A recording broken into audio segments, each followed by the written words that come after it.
sommes très infiniment reconnaissants cet après-midi pour cette bonté que tu manifestes encore une fois dans ta maison ce soir. Toi, le Dieu qui manifeste sa grâce et qui entend les cris des âmes et qui voit et qui répond aux prières de ses enfants et qui pourvoit, Seigneur notre Dieu, au moyen de la parole. Comme Job nous a dit, Dieu parle tantôt d'une manière ou d'une autre. Nous sommes venus après avoir célébré ces cantiques de louange. Nous venons devant toi pour que toi tu confirmes cette adoration. Que l'esprit qui a conduit la réunion ce soir soit sur moi, Père éternel, mon interprète, pour que nous puissions faire le travail que tu attends de nous ce soir. Circoncis nos cœurs, bénis-nous Seigneur alors que nous sommes exposés devant ta parole. Prends le contrôle et dirige Seigneur Jésus-Christ le service ce soir. Et tout ce que nous ferons, que ce soit pour notre propre délivrance et notre rapprochement Seigneur Jésus-Christ vers toi. Oigne-nous de ton Esprit Saint, oigne tes enfants ce soir. Bénis-nous alors que nous serions là en train de lire ta parole. Mets-nous d'écouter et que toi, l'éternel Dieu, tu puisses s'adresser à nous tous ce soir, de sorte qu'à la fin de la réunion, que nous puissions être reconnaissants et dire que l'éternel nous a visités et il nous a parlé. C'est toi qui connais les attentes de tout un chacun de nous. Nous voulons qu'au moins de tout cela, Seigneur, que tu prouves que tu es Dieu. Seigneur, celui qui est venu faible, qu'il soit fortifié. Celui qui est fatigué, qu'il soit encore, Seigneur, encouragé. Et celui qui est découragé, qu'il soit, ô Seigneur Jésus-Christ, notre Dieu, fortifié dans ta présence, notre Père, notre Roi. Que celui qui est malade soit guéri par ta parole. Parce qu'il est dit, je l'ai renvoyé ma parole les a guéris. Celui qui est rétrograde, qu'il revienne une bonne fois pour tous, Seigneur Jésus, notre Père. Nous croyons que tu es faiseur des paradoxes, accomplis encore tes desseins au milieu de nous ce soir. Bénis le pasteur qui nous a encore accordé cette opportunité ce soir. Bénis aussi ses collaborateurs et tous les laïcs qui sont venus pour entendre tes oracles ce soir. Sois avec nous du début au milieu jusqu'à la fin, car nous t'avons ainsi prié et demandé avec assurance au nom de Jésus-Christ notre Dieu. Amen. Amen. Nous allons lire la parole de Dieu.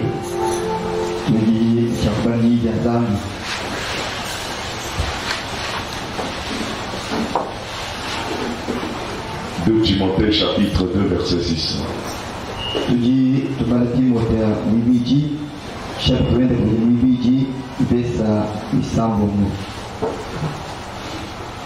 Il faut que les laboureurs travaillent avant de recueillir le fruit.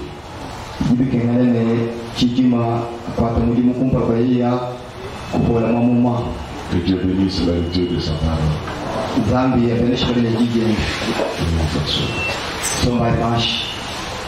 Nous vous saluons dans le précieux nom de Seigneur Jésus-Christ.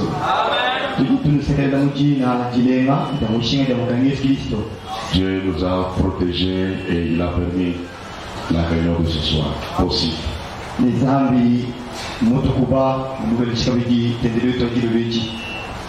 Et chaque jour suffit sa peine, disent les Écritures.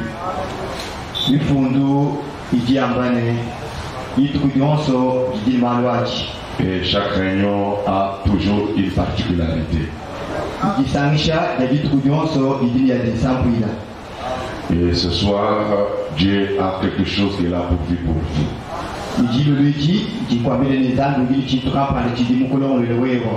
Nous vivons dans un âge très resserré.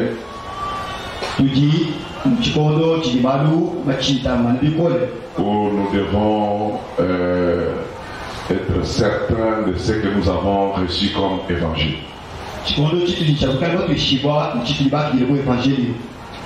Et ne pas tout simplement se contenter des témoignages des autres, mais que chacun puisse avoir une relation intime avec Dieu. Parce que c'est ça la mission de Dieu. Et il a partagé cette mission avec ce prophète. Et si avec tous les hommes qu'il a envoyés pour annoncer la bonne nouvelle.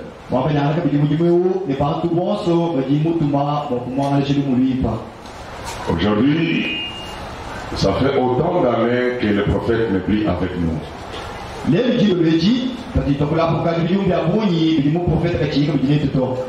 Mais nous avons essayé de regarder la marche de l'église après le départ du prophète.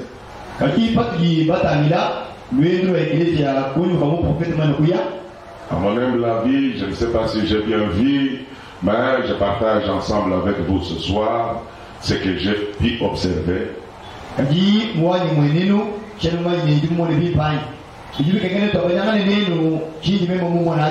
Comme si l'église était capable de décoller.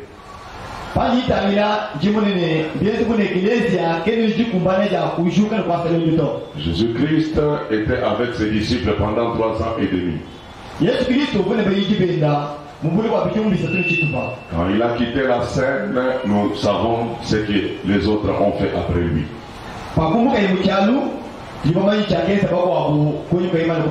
Les disciples ont été puissamment accompagnés et ils ont démontré que le même Dieu qui était en Jésus-Christ, il était avec eux.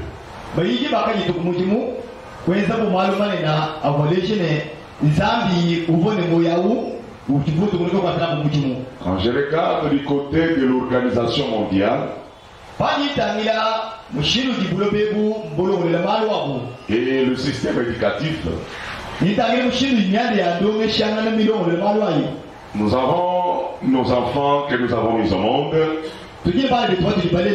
Ces enfants, en naissant, ils ne connaissent absolument rien. Et ces enfants commencent à grandir. Après un certain temps, cet enfant va fréquenter l'école.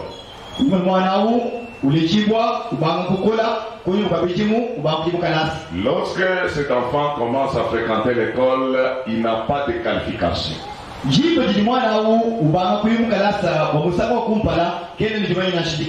Et nous constatons que le système que les hommes ont mis en place est capable de donner une qualification à l'enfant.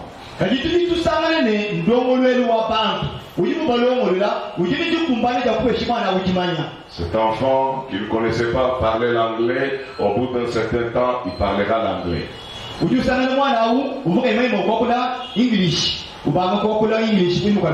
Cet enfant qui ne connaissait pas comment on répare un vélo, mais au bout d'un certain temps, cet enfant connaîtra comment réparer un vélo.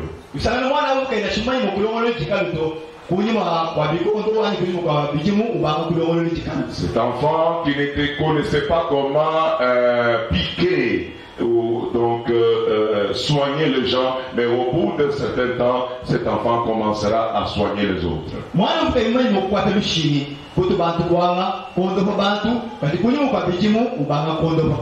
Et tout cela parce qu'il a suivi une certaine méthodologie. Et si les hommes sont capables de transformer ce que nous sommes depuis notre naissance et nous donner une certaine qualification, que serait notre Dieu.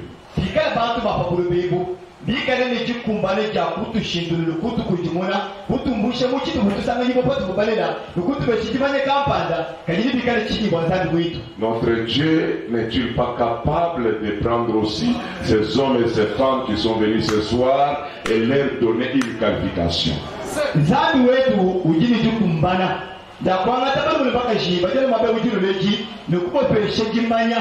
Nous savons que notre Dieu est capable de transformer ces hommes et ces femmes.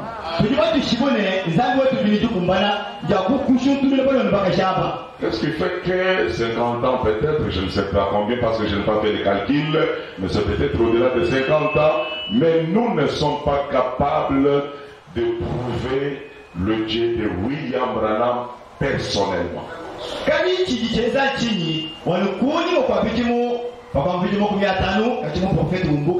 chicheza chibone nzambi wetu kene nikumbali jaku wetu nikumbali jaku lesha nzambi wewe ndio bwana kubantu. Pourquoi ne sommes-nous pas capables d'avoir les mêmes expériences?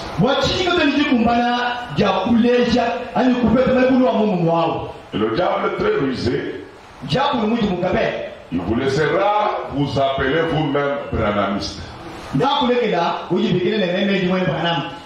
Mais il ne te laissera jamais aller toucher l'essentiel.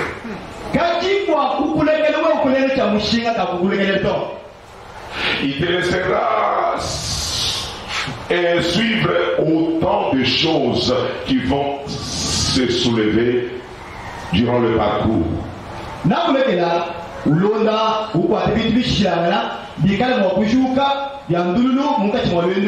Mais la chose essentielle, il te combattra jusqu'à son dernier émergence.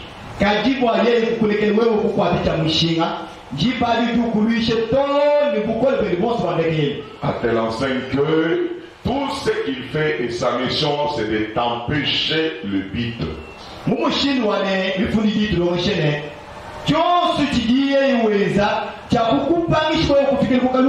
Et de te rendre un paresseux et prendre l'expérience de quelqu'un d'autre, pensant que tu vas aller au ciel avec l'expérience de quelqu'un d'autre.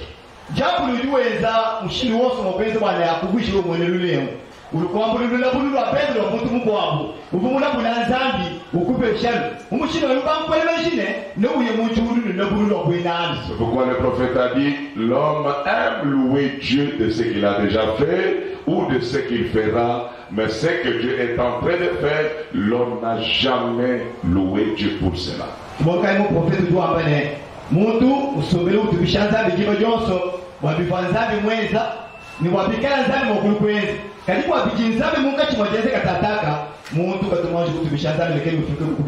Le même qui ont crucifié Jésus-Christ.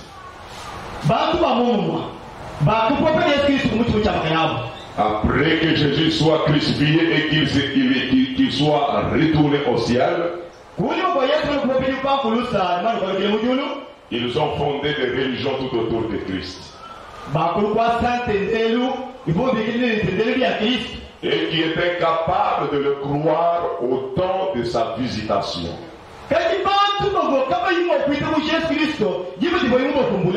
Ça a toujours été ainsi la nature des humains.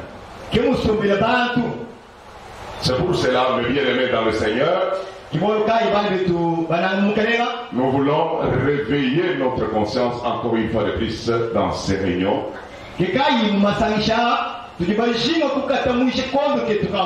Pour que nous soyons certains de Dieu et certains de ce que nous avons créé. On a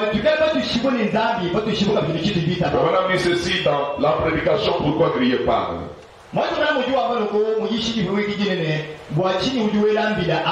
Dieu avait établi Moïse pour ce travail.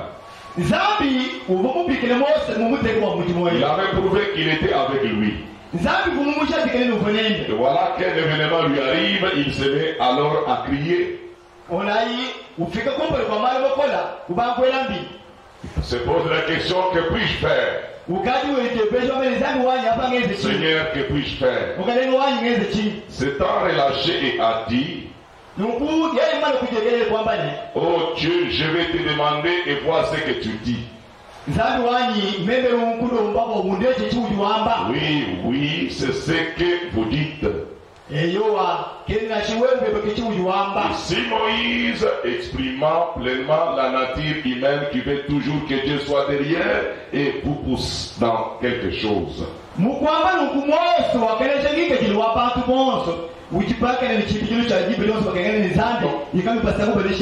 L'homme aime toujours être poussé. Malgré que Dieu attend de lui quelque chose, mais l'homme aime toujours que ce soit Dieu qui fait le travail.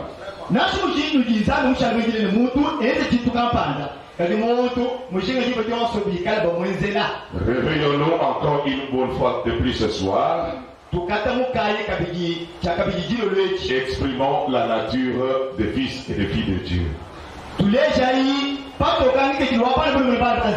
Amen. Amen. Amen. Amen. Nous avons vu hier la mission que Dieu avait donnée à l'homme. Nous avons vu dans Genèse chapitre 2 verset 15. Nous avons vu la responsabilité que Dieu a donnée à l'homme. L'Éternel Dieu prit l'homme et le plaça dans le jardin d'Éden pour les cultiver et pour les garder.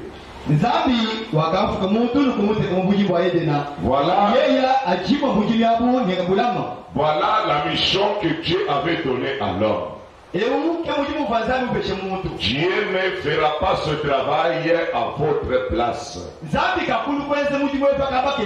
Dieu attendra que toi tu puisses faire la mission pour laquelle il t'a mis sur la terre. Et notre part, c'est de cultiver. Moïse a vu la vision, il ne nous a pas amené dans les détails. C'est le Seigneur Jésus-Christ qui nous amena dans les détails. Nous avons posé la question de savoir pourquoi simplement les deux choses que Dieu avait données à l'homme.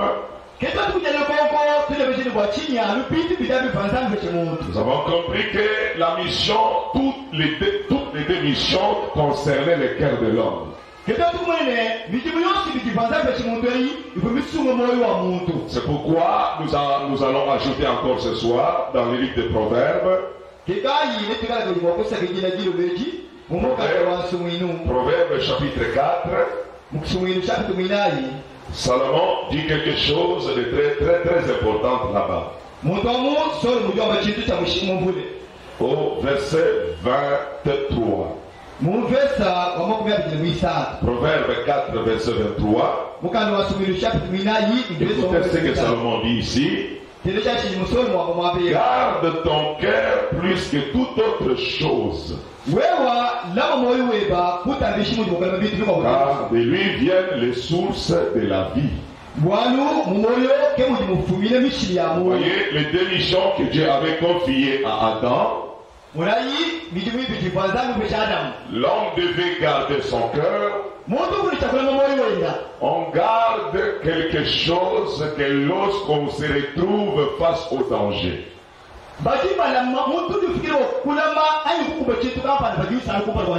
Dieu, lorsqu'il voyait en Éden, il avait mis l'homme en Éden. Mais l'homme n'était pas seul en Éden. Quand Dieu regardait l'homme qui était en Éden,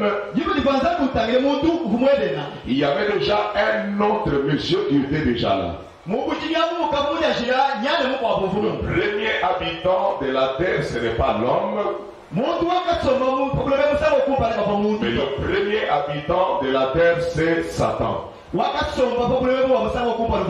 Satan est venu sur la terre avant que l'homme ne soit formé. Dieu voyant cela, et lorsqu'il s'est mis à tirer l'homme de la poussière de la terre, il a donné tout ce qu'il faut pour que l'homme se défende.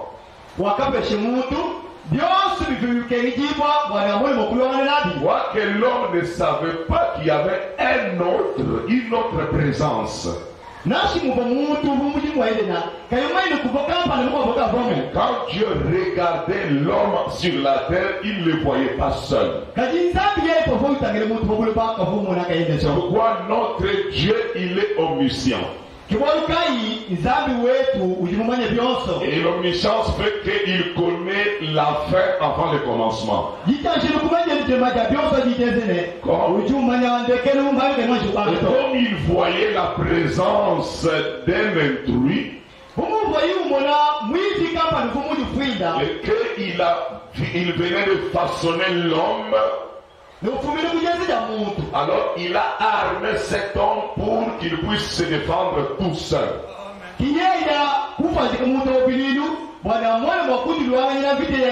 Et les éléments que Dieu avait donnés à l'homme étaient suffisants pour que l'homme puisse remporter la victoire. Mais la manière que Dieu a fait l'homme, il a fait avec une volonté. Il a fait cet homme avec un libre arbitre. C'est-à-dire l'homme est libre de choisir ce qu'il veut. Donc, il a une parcelle de pouvoir. Et à cause de cela, l'homme devait savoir ce qu'il désirait. Mais Dieu n'a pas abandonné l'homme tout seul. Il a précisé la mission qu'il lui avait confiée. Il a dit, voici ce que tu feras, Adam. La première chose, avant quoi que ce soit, avant le mariage, avant quoi que ce soit, tu dois premièrement cultiver. Et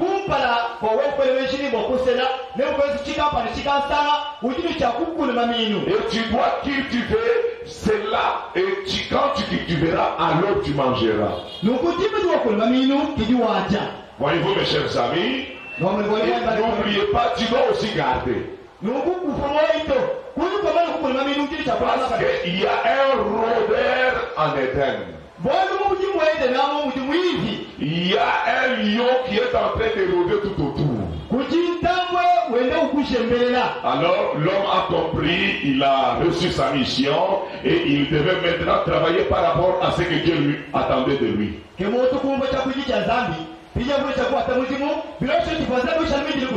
avons déjà compris que cultiver là, ce n'était pas faire le champ comme nous le faisons actuellement.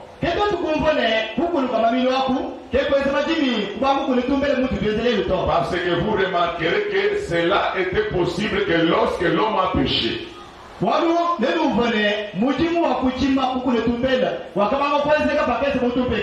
il fut chassé, c'est alors qu'il est allé cultiver. Nous avons déjà compris que la terre que Adam devait travailler, c'était le cœur, son cœur. Son cœur était vierge, son cœur était vide. Le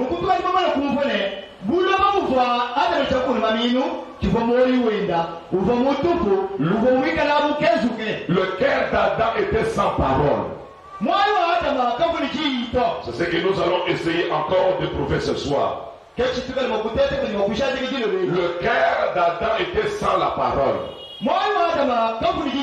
Mais dans le grenier en Éden, Dieu avait déjà placé la parole. La parole était déjà déclarée. La parole était déjà entendue. Mais la parole n'était pas encore plantée. La parole était déjà libérée par le Père. Et il était déjà là, entendu par l'homme. Mais l'homme devait faire quelque chose. Ce n'est pas Dieu qui devait le faire à sa place. Et nous avons la même responsabilité jusque ce soir. C'est pourquoi Frère dit que les mêmes choses qui ont été présentées à Adam, nous sommes face aux mêmes choses ce soir. Nous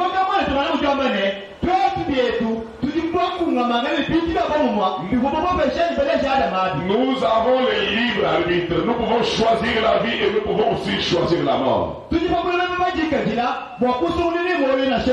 Et pour cela, Dieu avait planté des arbres au milieu du jardin d'Éden. Et Frère dit que ces arbres ne sont pas les arbres naturels. Chercherez partout sur toute la terre, vous ne trouverez jamais les arbres, deux arbres, un qui s'appelle arbre de vie et l'autre qui s'appelle l'arbre de la connaissance du bien et du mal. Mais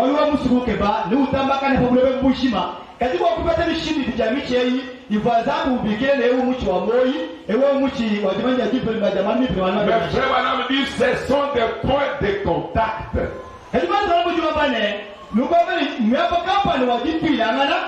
C'est-à-dire, même maintenant ici à Kananga, ce soir, nous avons la possibilité d'aller vers l'arbre de vie ou bien d'aller vers l'arbre de la connaissance du bien et du mal, présentement dans cette salle.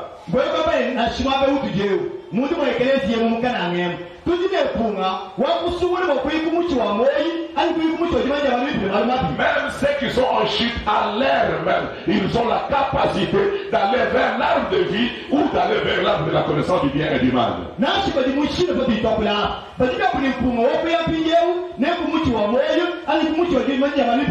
Vraiment dit que ce sont des sources. Que quand l'homme se retrouve devant cette source-là, dès qu'il consomme la source, alors il tire la vie de cette source-là. Donc sa vie sera telle que la chose qui lui vient de puiser de la source. En réalité, frère Madame dit, ce sont des esprits.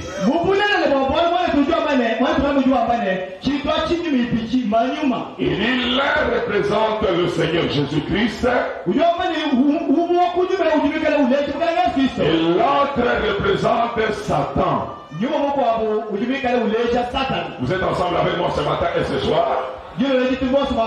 Alors il dit, et les esprits, comme cela a été placé en Éden, ça a quelque chose à voir directement avec l'homme qui est placé aussi en Éden. L'Éternel avait déjà annoncé la parole. Cette parole était déjà déclarée, mes chers amis. Nous avons vu hier que la parole est une semence. C'est-à-dire qu'il y avait déjà des semences qui étaient dans les greniers. Mais Dieu ne viole jamais ses principes. Il a laissé l'homme d'achever le travail. C'est l'homme qui devait maintenant développer son cœur en choisissant la semence que lui seul voudra planter dans son champ.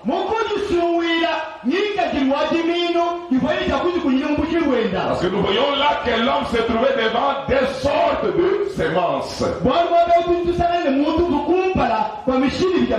Il y avait la semence corruptible. Et il y avait la semence incorruptible. Et cela était exprimé dans ce langage.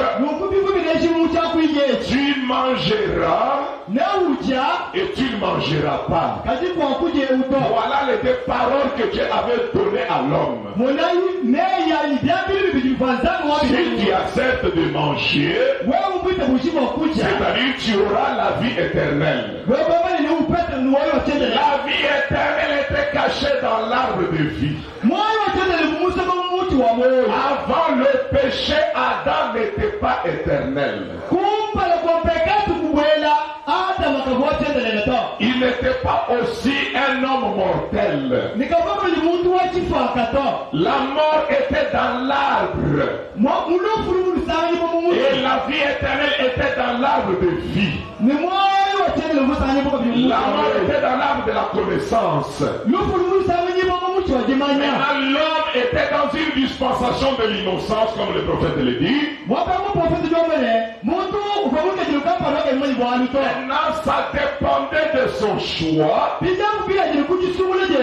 la parole qu'il prendra pour planter dans son cœur, et cela déterminera sa destinée sur la terre.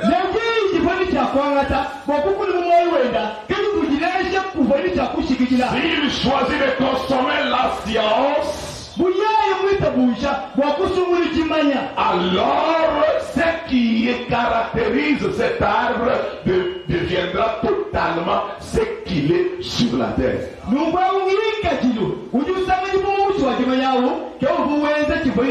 S'il choisit de prendre l'arbre de vie, alors ce qui qui est dans l'arbre de vie caractérisera alors sa vie terrestre. Et si l'homme était libre d'être cultivateur, l'homme était libre d'être un jardinier. Mais pour qu'il puisse avoir la nécessité, il fallait qu'il reçoive un interprète, un prédicateur qui va prendre ces choses et transmettre cela dans son langage humain. Parce que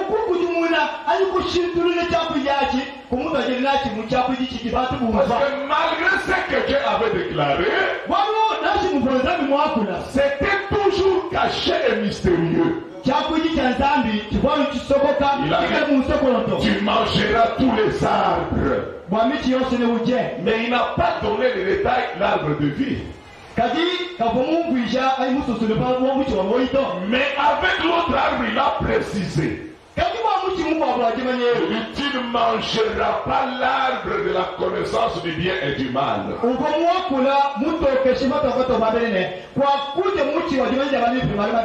Adam était dans l'embarras. Il n'avait pas encore reçu la chose. Je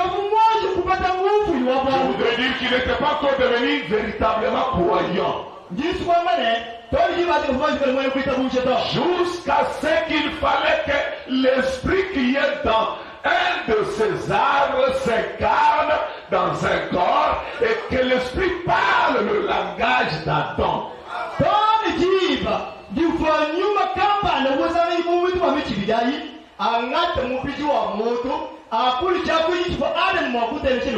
Pendant que Adam n'avait ni consommé l'arbre de vie, ni consommé l'arbre de la mort, alors nous voyons à cause de ce relâchement ou de son retard, cet esprit se précipitait et il a regardé sur la terre un animal qui était presque humain.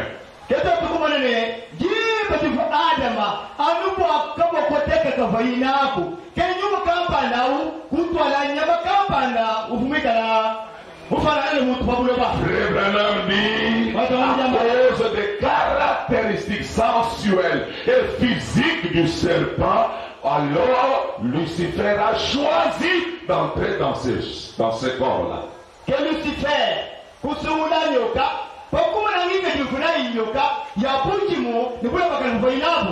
à cause des caractéristiques sensuelles et physiques.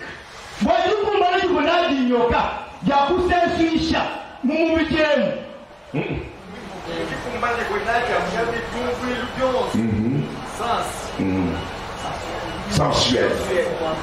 C'est-à-dire, je vais expliquer alors. C'est-à-dire qu'il n'y a que le serpent qui pouvait comprendre comme l'homme comprend.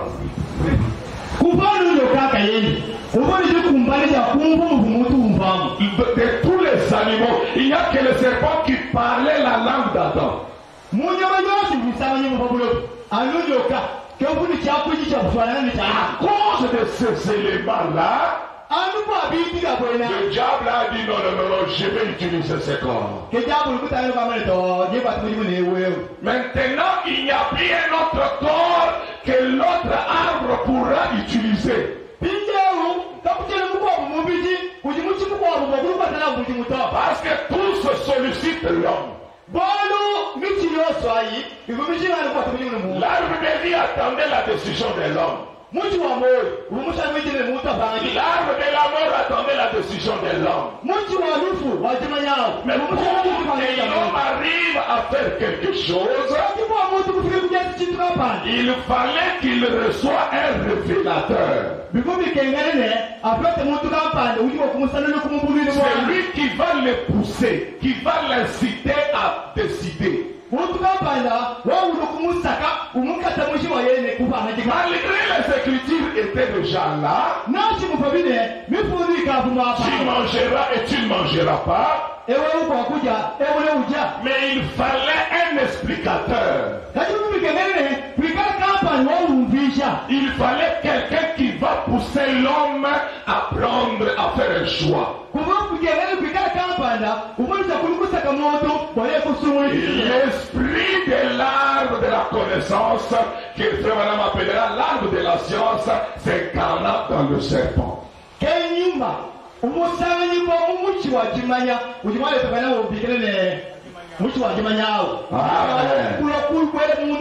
Amen. Amen. Maintenant, lui, il connaissait ce qu'il fallait faire.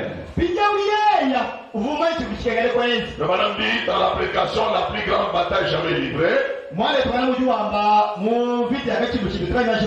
Point 74. Voyez, Satan a commencé par le point principal. Il a commencé par ce qui est fondamental.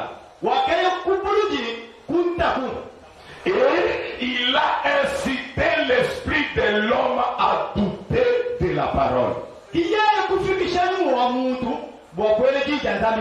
Satan n'a pas amené la tuberculose en ce moment-là.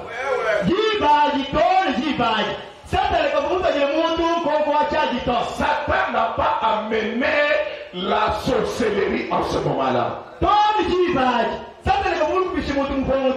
Satan n'a pas amené le cancer en ce moment-là.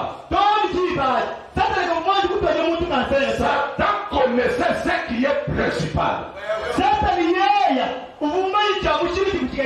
Comme l'homme doit prendre une décision, si je lui laisse prendre la parole,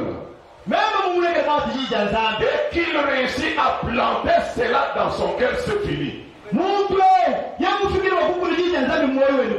Je serai incapable de contrôler sa vie.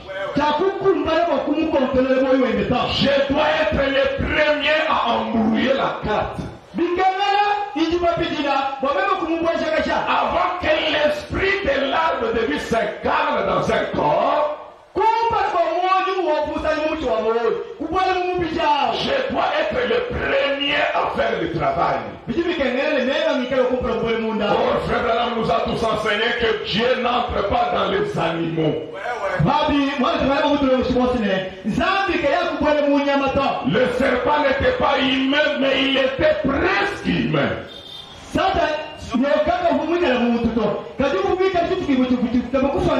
C'était un animal proche de l'homme. Si Dieu lui-même voulait s'adresser à Adam, il ne pouvait qu'entrer en Adam pour s'adresser à lui.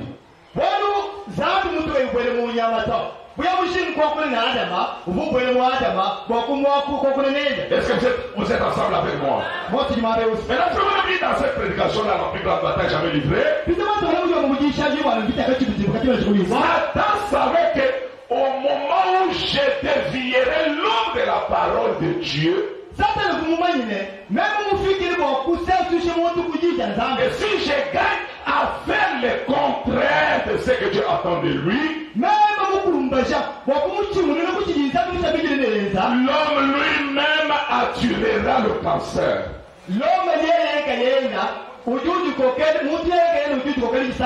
Alléluia. L'homme lui-même attirera la malédiction. Je vais vous faire comprendre quelque chose. Bien que nous disons que Dieu n'a jamais béni l'homme, mais il l'a béni autrement. Vous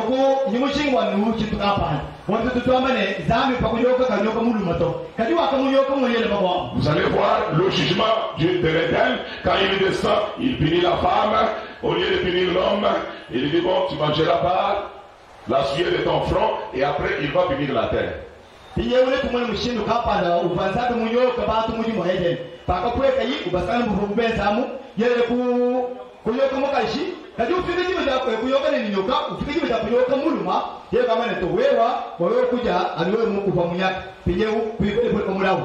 Il maudit la terre, et qu'est-ce qu'il dit à la terre? Tu produiras des ronces et des épines. Et il maudit maintenant le serpent. Il dit tu auras pour nourrir la terre. Or, l'homme est tiré de la terre. C'est pour cela temps-là, même Satan, avant de faire quelque chose, il rappelle à Dieu le jugement de l'Éden.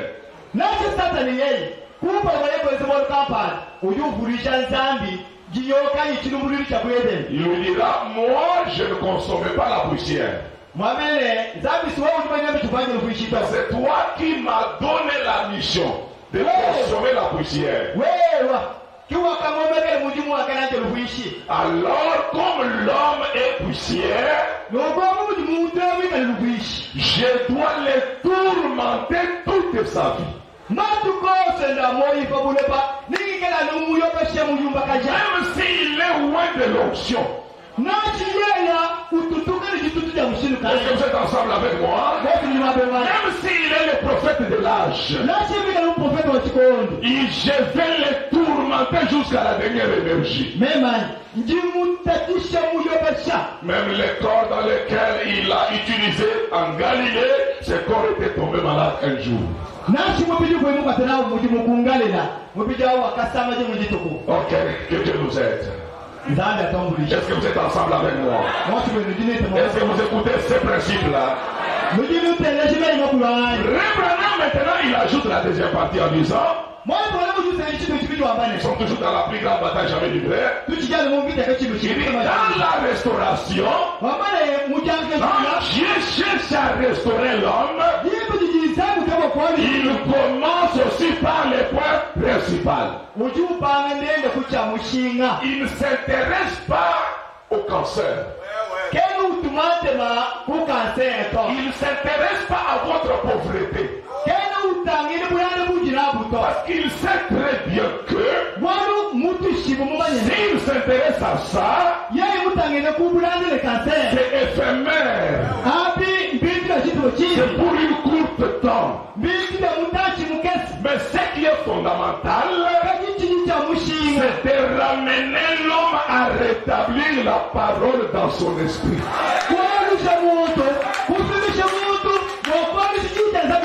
Il ne s'intéresse pas parce que Adam ne parlait pas en langue, s'il vous plaît, excusez-moi, mais Adam ne parlait pas en langue.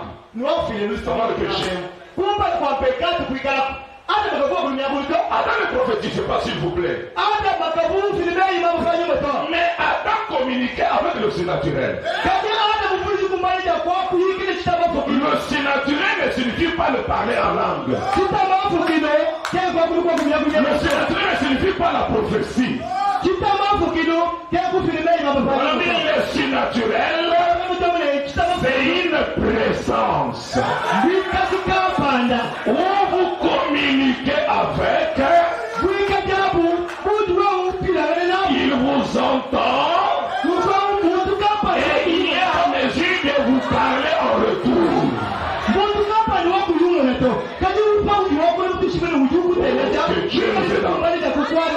Que Dieu nous aide encore ce soir, mes amis, à revenir aux fondamentaux, mes amis. Je suis convaincu, s'il saisira quelque chose, s'il saisira quelque chose, et un frère peut saisir quelque chose, et comprendre qu'il faut d'abord ramener la parole dans son cœur. À ce moment-là, je ne chasserai pas les difficultés dans son corps. Parce que la parole elle-même, quand elle entre dans un cœur, elle commence à transformer le cœur là.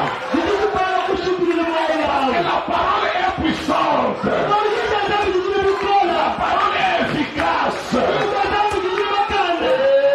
Je peux m'arrêter à ta pensée ce soir. Mais c'est la parole. Elle est au-delà de ta pensée ce soir. C'est la parole. Elle peut pénétrer ton âme. C'est la parole. Elle peut séparer ton esprit avec ton âme. Je loue le Seigneur Dieu de parce que il n'y a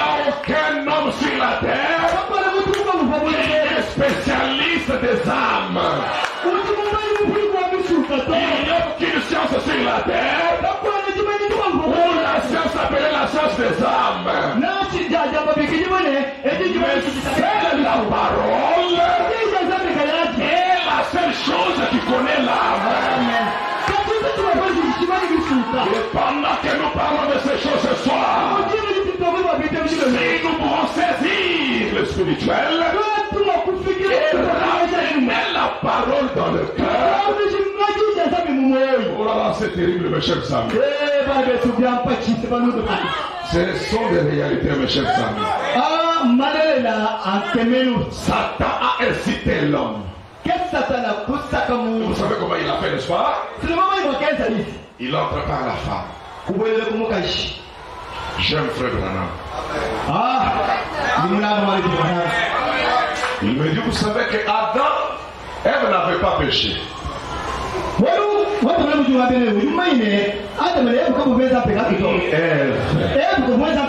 n'avait pas péché. Mais dit, Freddy, est-ce que tu connais que Ève n'avait pas péché? Je lui fais, je ne connais pas. Non, c'est Ève n'avait jamais péché.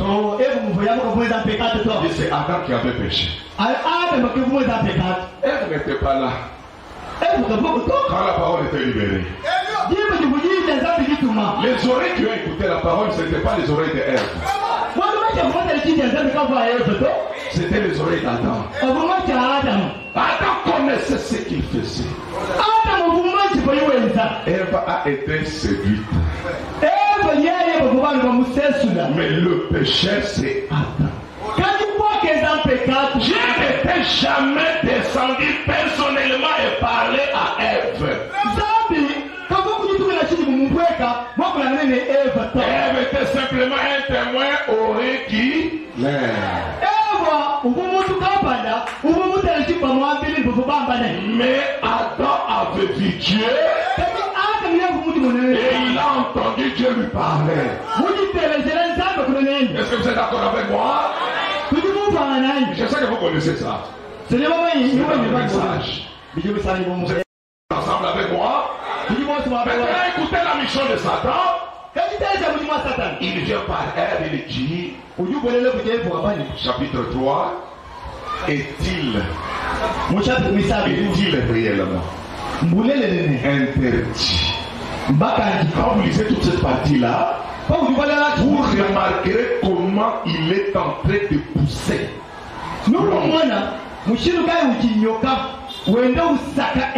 Et Frère dit, tous les sermons de ce jour-là, que le diable avait prêché, était rempli de 99% de vérité.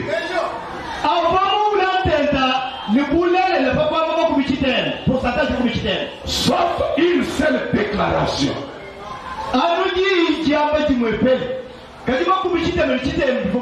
Laquelle déclaration? Vous ne mourrez pas. Mais le reste, d'un bout à l'autre, il avait dit la vérité. Il a commencé à révéler à l'homme. Le jour où vous en mangerez, vos yeux s'ouvriront. C'était la vérité. Vous deviendrez comme Dieu.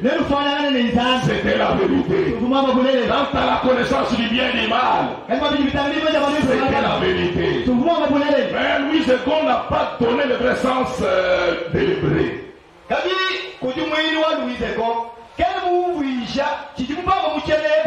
Mais en réalité, en hébreu, qu'est-ce qu'il voulait dire Satan à l'homme? Il voulait dire simplement que vous verrez les choses telles que Dieu les voit. Adam était nu, mais il ne le savait pas. Quand Dieu regardait Adam, il voyait Adam nu. Adam n'est pas devenu nu à cause du péché. Non. Il était toujours nu. Mais il ne voyait pas qu'il était nu. Mais quand il consomme l'arbre, les yeux s'ouvrent. Il voit comme Dieu le voyait. Et ça, c'est l'exacte vérité, mes chers amis. Ça, c'est ce que l'arbre de la connaissance a produit dans la vie de l'homme. Je suis très heureux ce soir de vous annoncer la bonne nouvelle. Quelle est la bonne nouvelle? Quand l'arbre de vie s'incarnera, et parlera encore à l'homme, l'homme verra aussi les choses telles que Dieu le voit. Parce que quand Dieu regarde dans cette salle ce soir, il ne voit pas tel que vous voyez. Regardez, est-ce que vous êtes ensemble avec moi? Quand Dieu vous regarde ce soir, il a une vision de vous. Il ne regarde pas quelqu'un qui a Kananga. Il ne regarde pas un malheureux. Lui, quand il te regarde ce soir, il te voit dans une autre dimension. Il a sa propre vision de toi. Si tu étais dans l'assemblée de fils, si tu étais dans les étoiles du matin, alors je te vois comme il t'a toujours vu. Mais maintenant, toi, tu ne te vois pas ainsi. Quand tu regardes, tu vois seulement les ravins. Tu regardes un peu les maisons un peu bizarres. Tu regardes un peu la condition difficile. C'est ce que toi tu vois avec tes yeux ce soir. Mais quand Dieu lui te regarde, il ne voit pas dans ces conditions-là. Il a une vision de toi. Et il attend que tu consommes l'arbre de vie.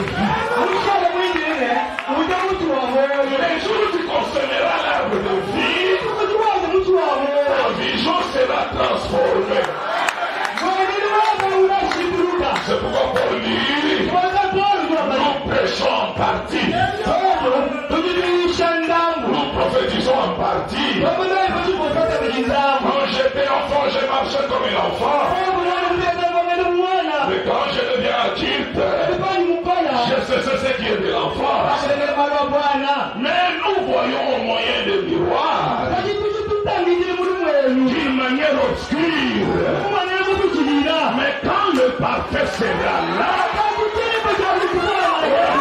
le parcelle va disparaître. Alors, nous verrons à sa face. Alléluia. Qu'est-ce que tu verras face à face? Et Paul dit aux Hébreux, il dit aux Romains, c'est qu'il a connu d'avance. Il y a des hommes dans cette salle ce soir qui ne sont pas des hommes de Kananga, mais ils viennent d'un autre pays. Ils appartiennent à une autre nation. Ce soir même, il y a des hommes dans ce pays. Ils ne sont pas des Congolais, mes amis. Et même ils ignorent ce qu'ils sont. Attendez que l'arbre de vie s'incarne. Et quand vous consommerez l'arbre de vie, vos yeux s'ouvriront. Et vous verrez les choses telles que Dieu le voit. Tu peux dire Alléluia. Tu peux dire gloire à Dieu. Ce message va changer notre attitude.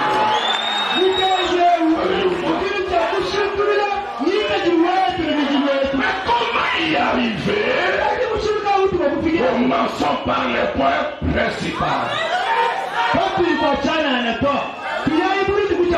Revenons à la mission que Dieu nous a confiée.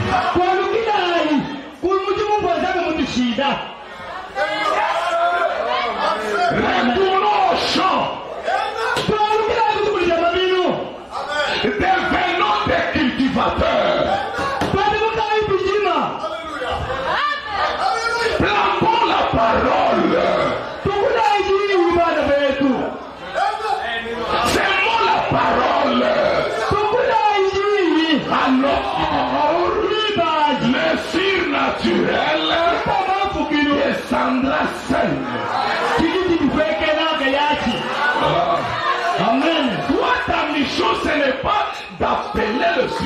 naturelle, non. Sa mission, c'est de planter la parole. Mais si naturel, vient selon la loi de Dieu. Je suis en train de chasser les doutes dans votre esprit ce soir. Je suis en train d'interpeller votre esprit ce soir. Ne croyez pas qu'il y a un homme qui a le monopole du surnaturel.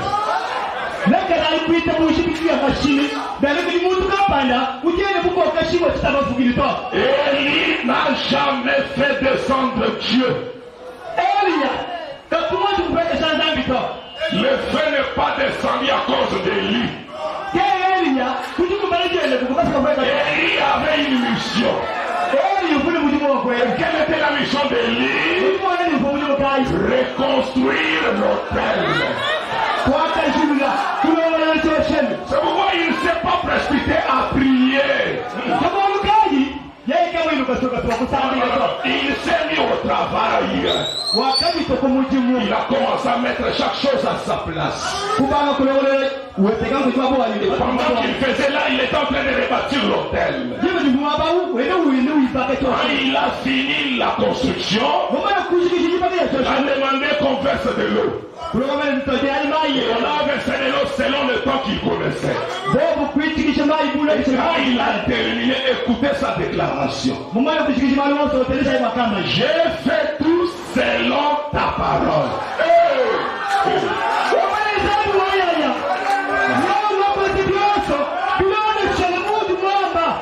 La parole celle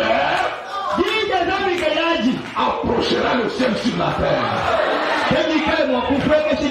La parole ciel viendra vers toi. Et le ciel viendra vers toi à cause de la parole. Qui peut dire Amen? Qui peut dire Alléluia? Est-ce que nous prenons notre responsabilité ce soir? Vous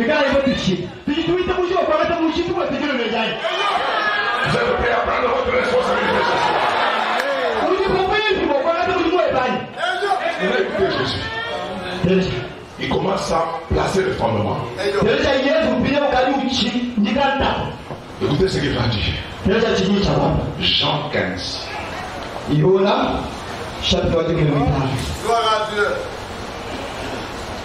Oui, regardez le style de Jésus. C'était le style de cultivateur.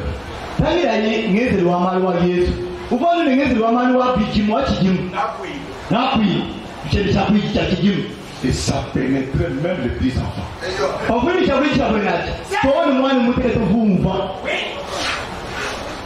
Le message est simple. C'est l'homme qui rend le message difficile. Écoutez cette prédication. Et ce jour-là, il dit, je suis le vrai cep. Et mon père est le vigneron. Tout sarment qui est à moi et qui ne porte pas de fruits, il le retranche. Et tout sarment qui porte du fruit, il le montre. Afin qu'il porte encore plus de fruits. Il dit, déjà, vous êtes pire à cause de la parole que je vous ai annoncée.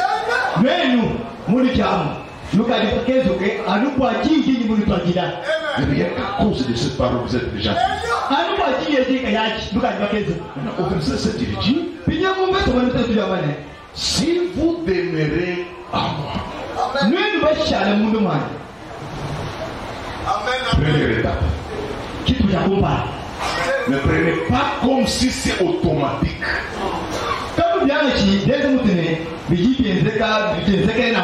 Demeurer ici, ça peut prendre 17 ans.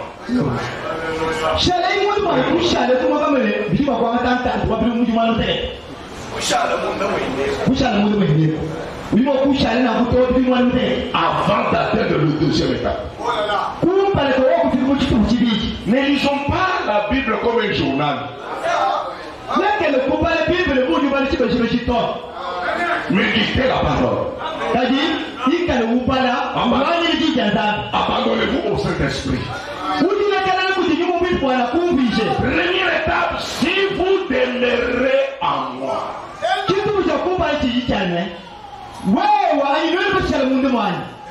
Parce qu'il savait très bien que l'homme ne peut pas connaître la vérité dès le premier instant qu'il reconnaît que le message est pour lui.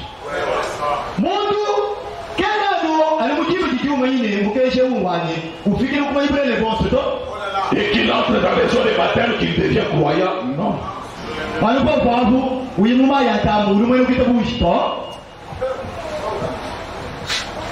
Il dit quelque part dans Jean 8, je vais paraphraser, il dit à ceux qui crurent en lui, il dit si vous demeurez en moi, alors vous êtes mes disciples. C'est-à-dire pour être un disciple,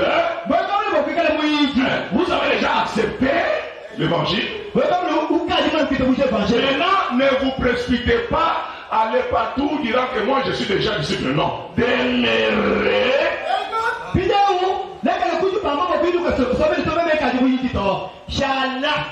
Parce que le fait que tu as reconnu, mais lui, il ne t'a pas encore rencontré.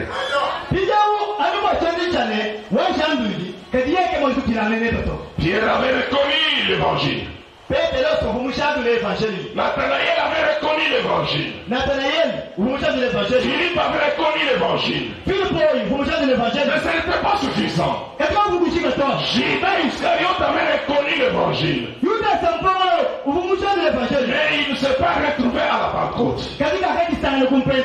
Il a épuisé des étapes, mes amis. Il était justifié, il était sanctifié, s'il vous plaît. Mais il n'avait rien en lui. Il n'avait pas eu la chance de planter la parole dans son cœur.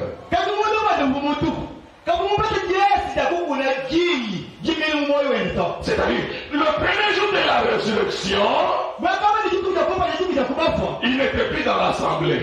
C'est à ce moment-là que Christ a planté réellement la parole dans le cœur des disciples.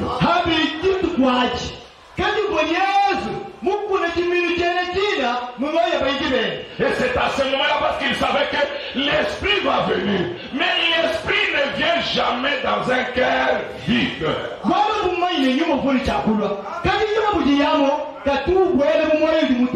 Qui veut dire amen à la parole? Vous allez comprendre pourquoi je peux prophétiser, je peux rouler par terre, mais sans la parole.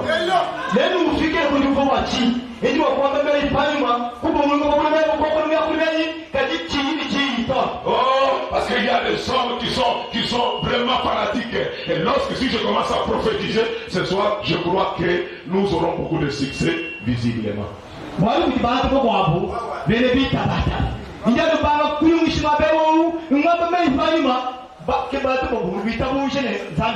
Et vous verrez qu'à la prochaine réunion, il y aura des gens jusque dans la rue. Parce que l'homme aime les choses spectaculaires. Oh, Jésus avait déjà dit, on vous dira qu'il est ici. Il n'y avait pas. On dira qu'il est à côté là-bas. Ne courez même pas après. Le royaume est au milieu de vous. Alléluia. Le royaume ne vient pas de manière à frapper le regard. De telle sorte que nous sommes en train de travailler calmement. Mais il y a des choses qui sont en train d'arriver. Amen.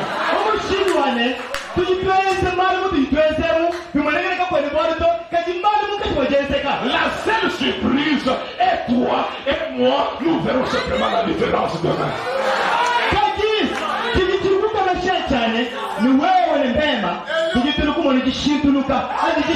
Et quand nous voyons ça, nous glorifions le Seigneur. Merci Seigneur, parce que tu étais avec nous.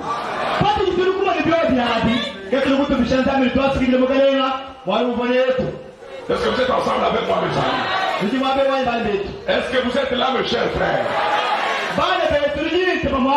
Je voulais encore attirer votre attention. Et la suite, qu'est-ce que Jésus déclare? Il dit, éternelle parole de mère.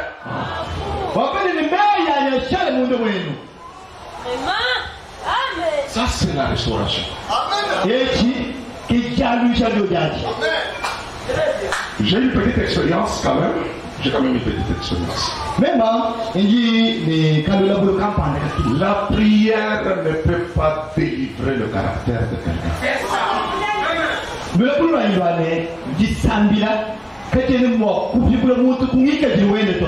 On m'amène le coca avec de l'eau. Je vais faire une illustration. Un petit coca avec un verre. La parole, la prière ne peut pas changer le caractère de quelqu'un. Je ne suis pas allé gêner, je ne sais pas quel montagne vous utilisez ici. À Kinshasa, c'est Mangé. Quel moment ulimo kuya kubwela munyomolo ni wa muchitu sukumungazi mwamone kupatra mwakanyuka mutubatu bayimikole bwa kuchisa sababu kwa tuba munyomolo wa magenge Par chercher la face de Dieu, je n'interdis pas que c'est faux, il faut y aller, mais ce n'est pas là que Dieu se trouve.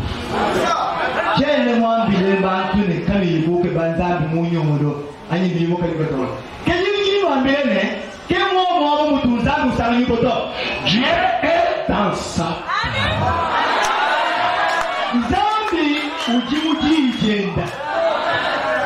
Amen. Amen.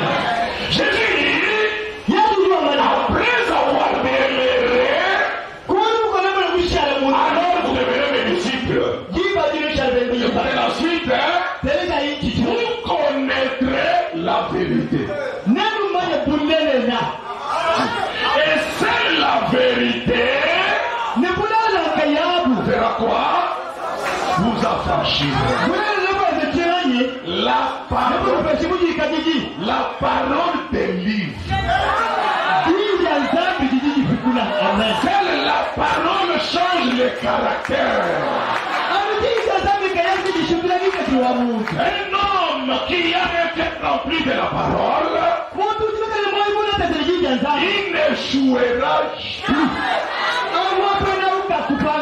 Même sa prière est différente. Dans la méthodologie, comme nous sommes en train de poser les fondements là-bas, vous allez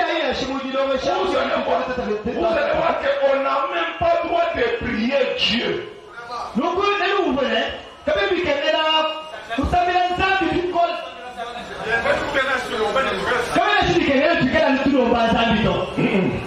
On n'a même pas de prier Dieu avant que vous épuisiez les deux étapes.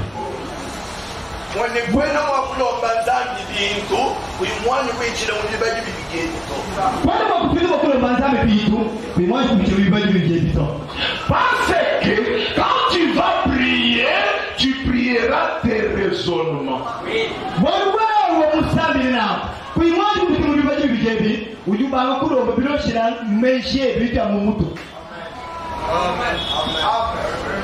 Qui a compris quelque chose ce soir? Voilà pourquoi des années et des années, Dieu n'a jamais exaucé vos demandes.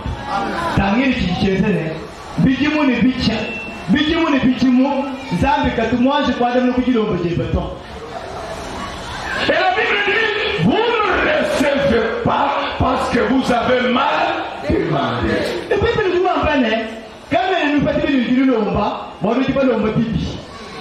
Parce que notre Dieu ne s'intéresse pas à nos raisonnements.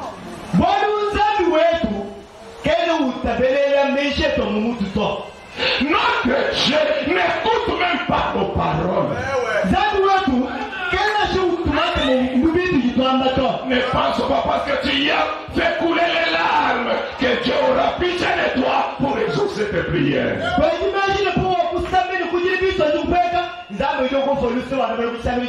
Il voit que tu es en train de pleurer. Sinon, toutes les personnes qui ont pleuré dans leur vie auraient déjà la réponse à leur prière.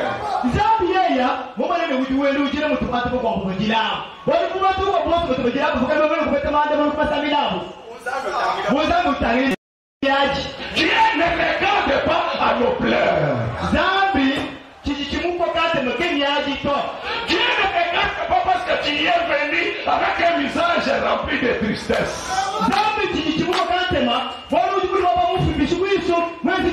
Non, Jésus a attiré notre attention. C'est les païens qui font ce genre de choses. Les païens pensent que quand ils multiplient des paroles, c'est au fil des paroles multipliées qu'il sera exaucé.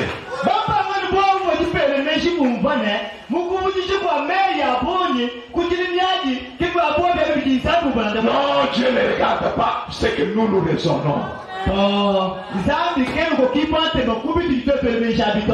Jérémie chapitre 1er verset 12, il déclare: il veille que sur sa parole. Quand Dieu lui ramène sa parole, il est obligé de faire quelque chose pour toi. C'est pourquoi Jésus a dit: si vous demeurez en moi et que mes paroles demeurent en vous. Quelle est la suite? Alors demandez tout ce que tu voudras. Acclamons très fort le Seigneur. Amen. Pasteur Central Park. À la permanence, nous avons toute une ligne de gens derrière.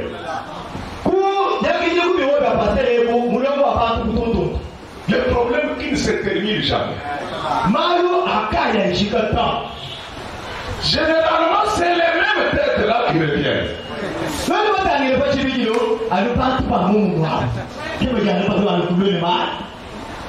Si on va faire une ligne de prière, c'est les mêmes qui sont passés hier dans la ligne de prière qui vont encore se précipiter.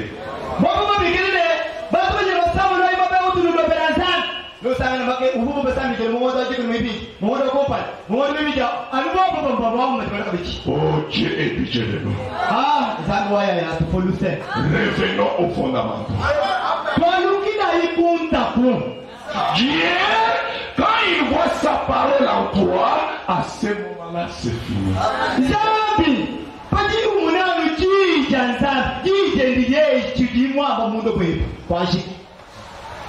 Quelle parole? Amen. Quelle parole? Ne mémorisez pas les citations.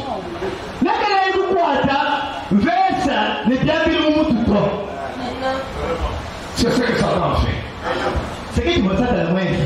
Il est écrit. Il a cité la parole. Mais Dieu ne l'a jamais exaucé. Vrai ou faux? Il est écrit. Si une sœur peut saisir ça, si un frère peut saisir ça, nous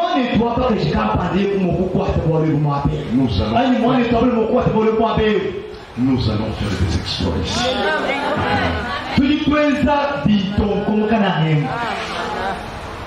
Dieu de William Branham Il sera dans chaque foyer.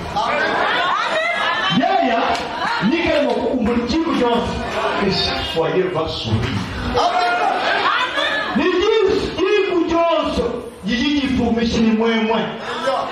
Là où il y a fait des blocages, ça va partir.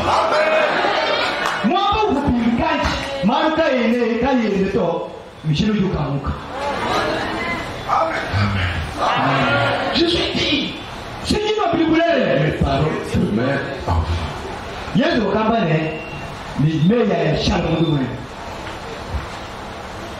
et comment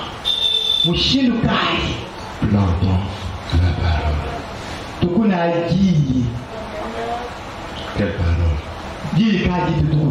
Mais les gens ont tout confondu aujourd'hui. Dans la Bible elle-même ici, il y a des livres historiques.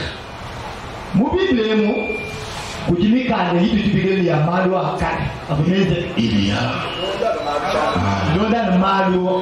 et c'est la parole qui va nous fortifier. Mais ce que l'on doit planter, c'est ce qui est prophétique.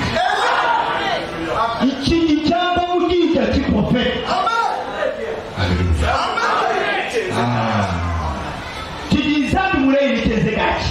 C'est ça la parole que nous devons planter à nous.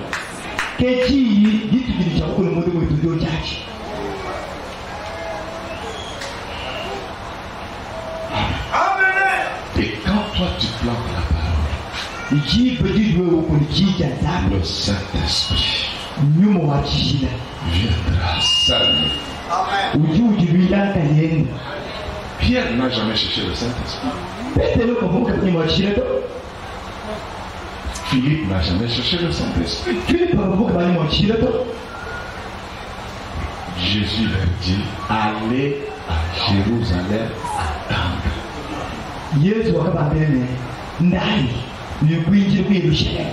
Il était sûr du travail après sa résurrection.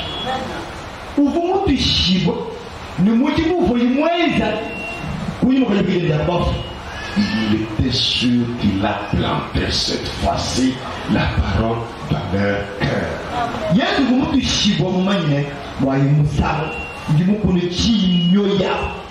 Parce qu'on a vu que Théophile, au bout d'un certain temps, après l'explication, vous êtes ensemble avec moi? Le même explication que le serpent a fait en Éden.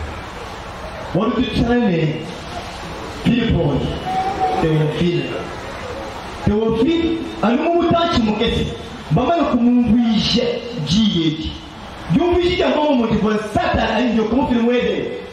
mais cette fois-ci, c'est le Seigneur Jésus-Christ après sa résurrection.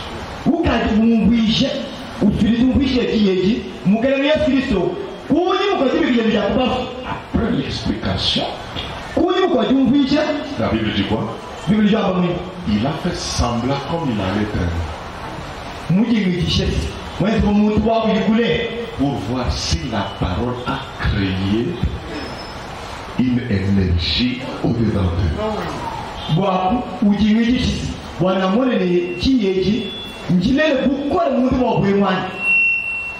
Ils ont dit, reste avec nous. Le soleil se couche. Entre. Et il est entré. La première partie c'était à l'extérieur.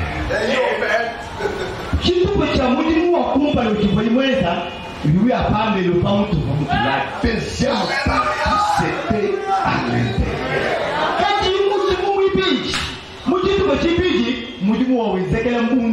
Et là c'était plus la prédication.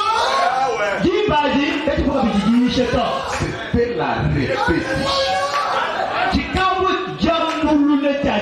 Dès qu'il a brisé,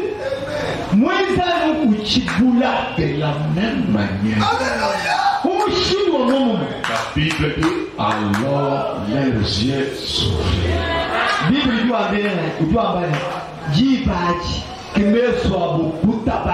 et le reconnut. Dès qu'ils l'ont reconnu, il n'était plus là.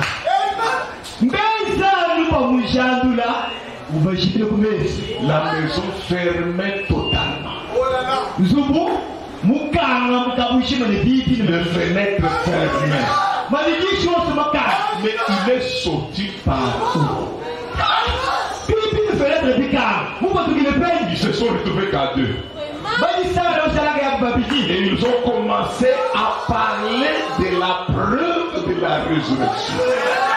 Il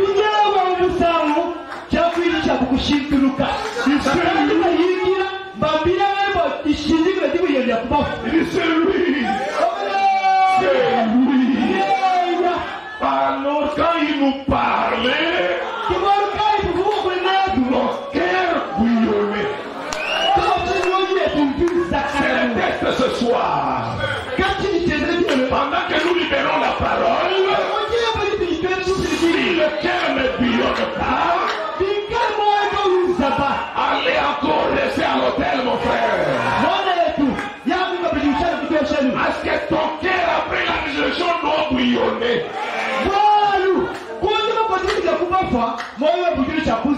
Le voyage qui était long en allant, quand le cœur bouillonne, mon frère, même la longue distance est écoutée. Les choses qui devaient arriver en 2050, ça va arriver demain. Parce que les temps commencent à filer vite et très vite. Ils ont fait peu de temps, ils nous ont rencontré les autres. Est-ce que vous êtes ensemble avec moi, mes amis? Et quand il entre chez tout le monde, quand Jésus vient encore les retrouver tous, et il fait l'explication de l'écriture. Il est en train de s'aimer, il est en train de planter. Alléluia. Amen. Amen. Et quand il finit de planter, vous savez ce qu'il a fait? Il souffla sur eux. Oh, Dieu n'a jamais soufflé sur Ève.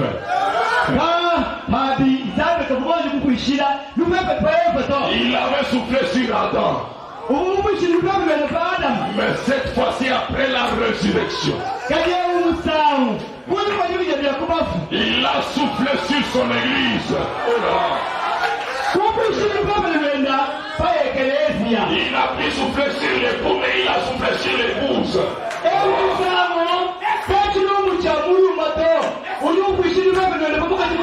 Est-ce que vous êtes ensemble avec moi? Et frère Madame dit, cette parole a été semée dans les disciples. Alléluia. Est-ce que vous pouvez dire Alléluia? Si cela était possible avec Pierre et les autres, si nous répétons la même chose au Saint-Été ce soir, n'allez plus chercher le Saint-Esprit. Mais ce qui est certain, à la fin de ces réunions, vous serez remplis du Saint-Esprit. Parce que les donateurs, ce n'est pas un homme.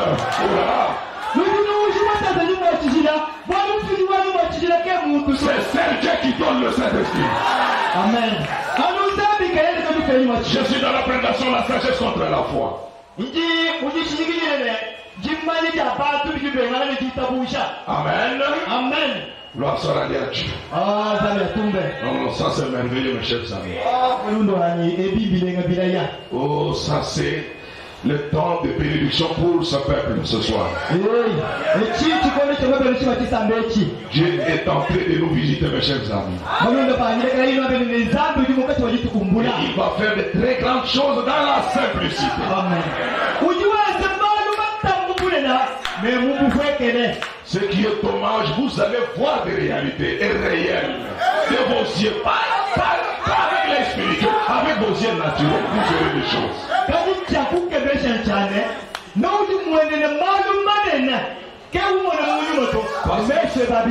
Israël a vu Jéricho tomber.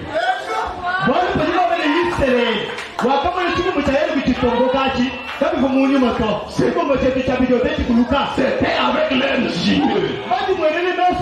Et ce Dieu-là, il n'est pas seulement le Dieu de Josué.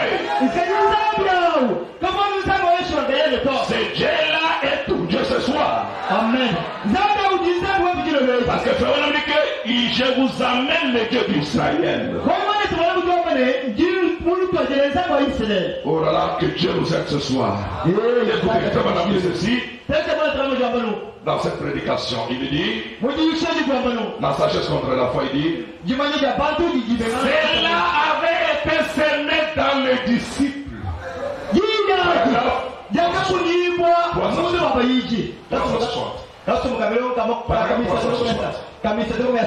Écoutez ce que tu vas me dire. Cela avait été semé dans les disciples.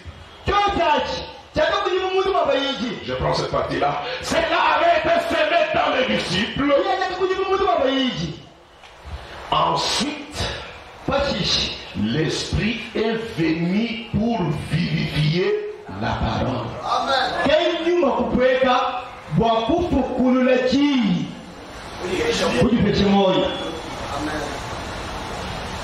Voyez-vous, non, ce n'est ni par la force, ni par la puissance, ni par la sagesse, ni par l'intelligence, ni par ceci, ni par cela, mais par mon esprit. Je vivifierai ma parole. Par mon esprit, dit le Seigneur. C'est l'eau de la parole de la voix qui donne la vie à la parole de Dieu.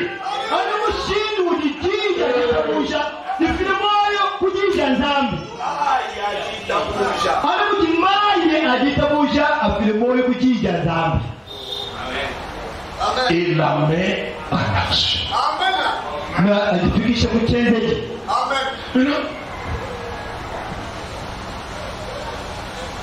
Papa et maman, même s'il pleut ici, on ouvre la toiture et que la pluie touche ici. Est-ce que quelque chose va germer?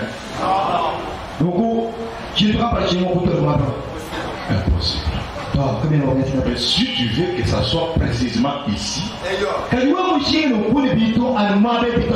commencez à préparer l'endroit. On peut amener des bacs en plastique, des bacs en plastique, on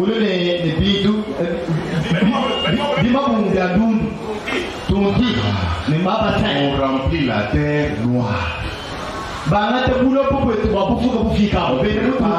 prépare les conditions et on amène les plantes.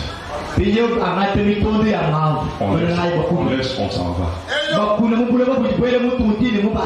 Allez dormir. La loi de Dieu. Quand tu viendras un jour, tu verras la semence en train de sortir. Ça ne dépend plus ni de toi. Mais cette fois-là, ça dépend de la loi de Dieu.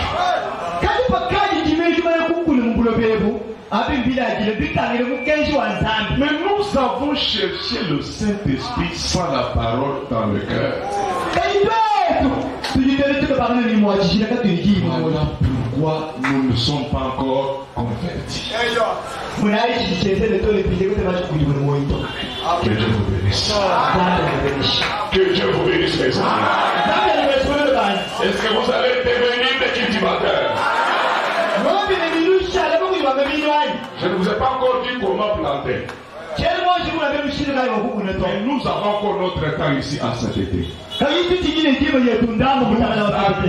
Tout est dit aujourd'hui. Nous allons vous montrer comment planter la parole. Que Dieu vous bénisse. Que Dieu vous bénisse. Je vous dis au nom du Seigneur Jésus-Christ.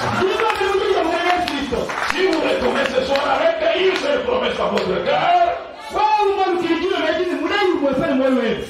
même pendant que tu es en train de dormir, le Saint-Esprit descendra. Pas des sensations. Pourquoi c'est l'un des mystères qui doit être révélé aujourd'hui? Recevoir le Saint-Esprit sans sensation. Dans le silence, mais il entre en vous. Parce qu'il a vu son ami. Il a vu son inséparable. Le Saint-Esprit et la parole travaillent ensemble. Et dis-moi, si le même esprit qui était en Jésus-Christ, et cet esprit-là vient habiter en toi, tu feras quoi? Tu reproduiras les mêmes œuvres. Que Dieu vous bénisse.